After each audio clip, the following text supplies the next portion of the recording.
पिछले कुछ दिनों से सोशल मीडिया प्लेटफॉर्म फेसबुक के साथ साथ अन्य प्लेटफॉर्म पर भी एक स्टोरी बहुत ज्यादा वायरल हो रही है। वास्तव में यह स्टोरी एक फ्रांसीसी तैराक की है जो कि हमें बहुत ज्यादा मोटिवेट करने वाली है।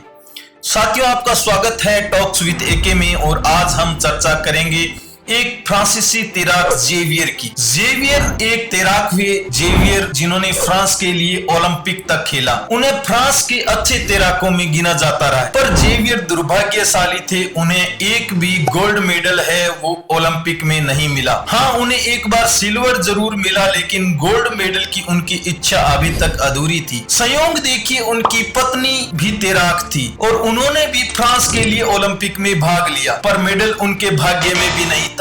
संभव है कि वो दुर्भाग्यशाली हो या फिर उनके अंदर वो प्रतिभा ना हो जो कि गोल्ड मेडल दिला सकती हो। एक ओलंपिक में जेवियर उस माइकल फेल्प्स के साथ भी तैरे जो ओलंपिक में तैराकी के बादशाह है। माइकल फेल्प्स वो नाम है जिनके 28 से ऊपर मेडल उनके नाम है। फेल्प्स के आगे तो उन्हें हारना ही था और वही हुआ। जेवियर के मन में वह हार बैठ गई। वह हार हमेशा उन्हें दर्द देती थी, तड़पाती रहती थी, पर करते भी क्या। जेवियर के ये बात समझ में आ गई कि उनमें उतनी प्रतिभा नहीं है जो उनके देश का राष्ट्र ज्ञान है वो ओलंपिक में बजवा सके। दोस्तों देखिए क्या मोड़ आया। जेवियर ने अपनी उम्मीदों को अपने बेटे में ढूंढना शुरू किया। उनके लड़के में भी अच्छी प्रतिभा थी। आखिर उनके माता पिता ओलंपियन जो थे। पति पत्नी ने अपने बेटे के पीछे कड़ी मेहनत करने लगी। लड़का भी ओलंपिक पहुंचा। टोक्यो ओलंपिक में वह 6वें स्थान पर रहा, पदक से दूर, बहुत दूर। जेवियर चैन से नहीं बैठता था। ओलंपिक में गोल्ड उसकी आंखों के आगे नाचता था। जो कमियां जेवियर के समय रही थी, जेवियर गोल्ड नहीं ला पाया था, वह अपने बेटे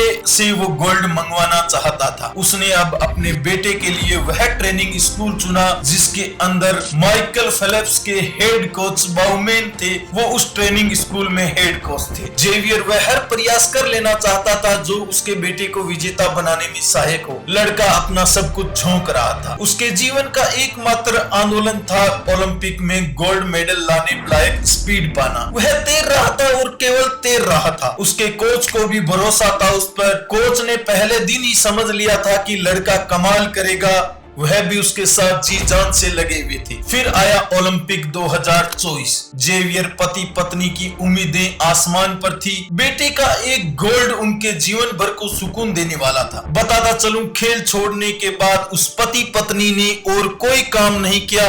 अपना सारा धन और समय अपने बेटे पर लगाया, बस इसलिए कि एक गोल्ड मेडल आए। तो सुनिए, 2024 ओलंपिक में उनका बेटा 4 गोल्ड मेडल के साथ कुल 5 पदक लेकर सर्वश्रेष्ठ खिलाड़ी बना। Face of the game Leon Marchand. वह लियोन मर्चेंट जो पदक तालिका में 186 देशों से आगे खड़ा था। वह अपने देश का पहला खिलाड़ी है जिसके पास ओलंपिक में एक से अधिक गोल्ड मेडल हो। दोस्तों, कुछ कहानियां तनिक लंबी होती है और देर से पूरी होती है। जब भी पूरी होती है तो कमाल की होती है। Thank you. आपका टॉक्स विद एके के साथ बने रहिए। अगर आपको ये कहानी पसंद आई तो लाइक और शेयर जरूर करिए। Thank you.